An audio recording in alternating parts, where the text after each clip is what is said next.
Orang kalau ruhnya yang sehat Bapak Ibu sekalian, semuanya jadi kecil buat dia. Julaibib radhiyallahu anhu sahabat Nabi itu, saking kecilnya badannya itu sampai diangkat oleh Nabi SAW dengan satu telapak tangan karena kecilnya badannya.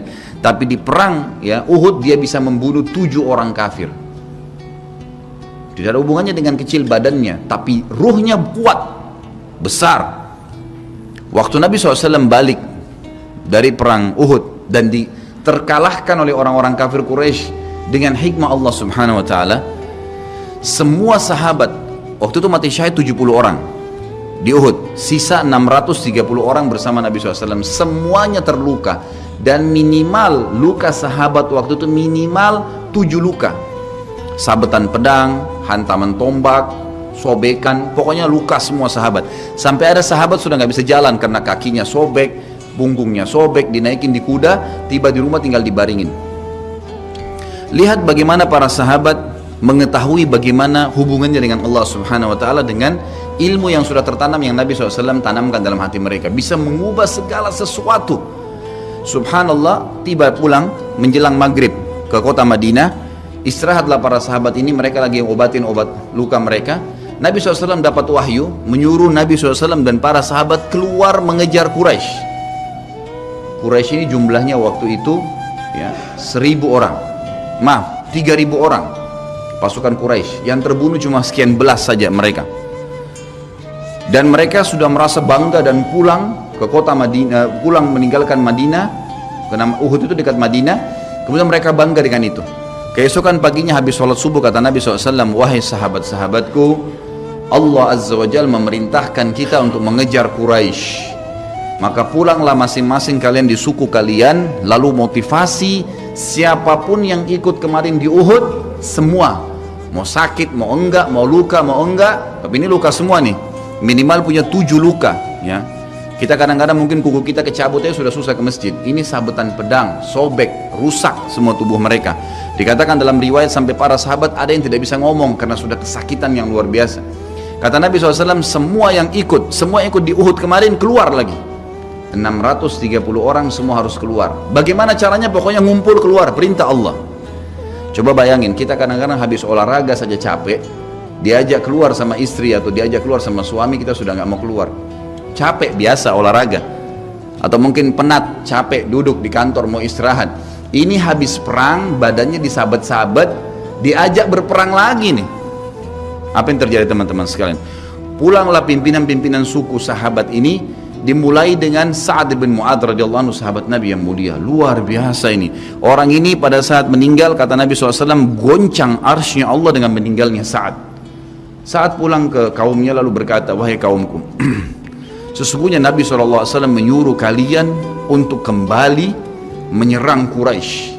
Pada saat itu mereka lagi kumpul saling ngobatin luka, dan di depan mereka yang saling ngobatin luka itu adalah Usaid bin Khudair, sahabat Nabi yang mulia. Ini sahabat Nabi yang satu dari Aus ini, kalau membaca Al-Quran malaikat turun dari langit dengarin bacaannya, luar biasa. Lagi ngobatin lukanya sambil dia berkata, waktu dikatakan Nabi SAW menyuruh kalian mengejar Quraisy, kata Usaid bin Khudair lagi ngobatin lukanya, sami'na wa ata'na, kami dengar dan kami patuh, ditinggalin lukanya. Lalu seluruh suku itu saling nopang satu sama yang lain, mendatangi masjid Nabi SAW untuk ikut berperang lagi. Nggak ada satupun yang tinggal. Ada yang luar biasa, saya terus terang nangis waktu dengar kisah itu, luar biasa. 2 orang anak muda Ansar, saya setiap kenang kisah ini selalu nangis, nggak bisa tahan karena luar biasa.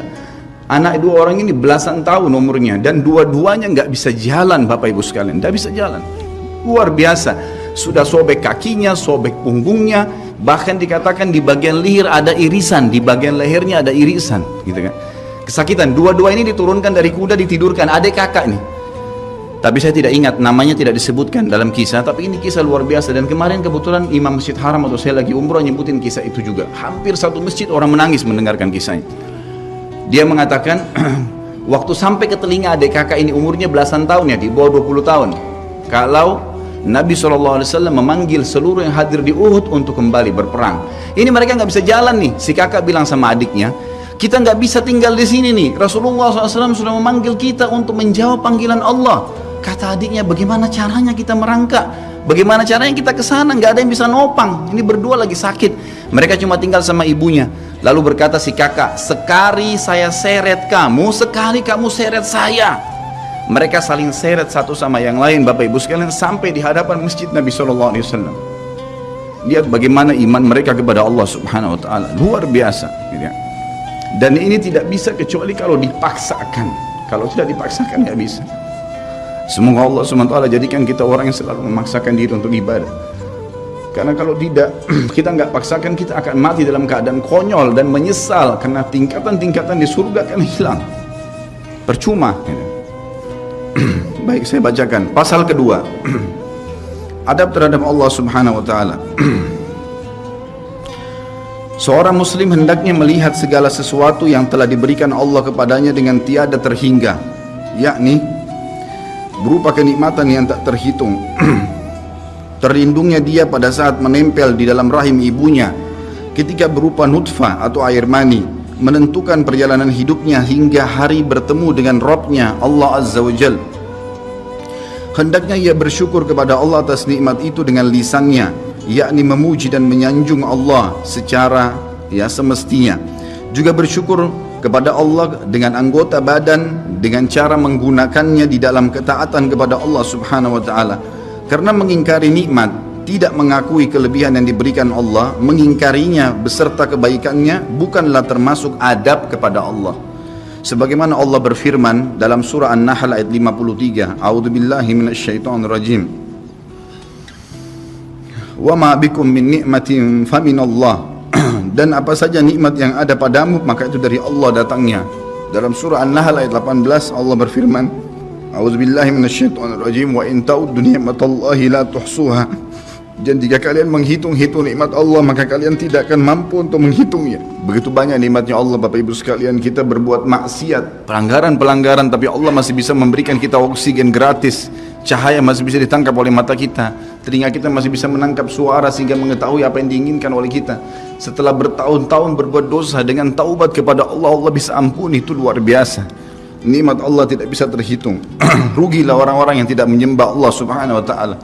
Dan kalau seandainya, kata Ibnu Taimiyah rahimahullah, orang-orang yang bermaksiat kepada Allah itu tahu bagaimana nikmatnya keimanan yang ada dalam hati kami ini, sehingga kami bisa menangis dan kami bisa merasakan dekatnya dengan Allah, bahkan merindukan surga dan selalu merasa diri jauh dari neraka, maka niscaya mereka akan membelah dada-dada kami dan mengambil keimanan itu, karena mereka tidak akan pernah merasakannya.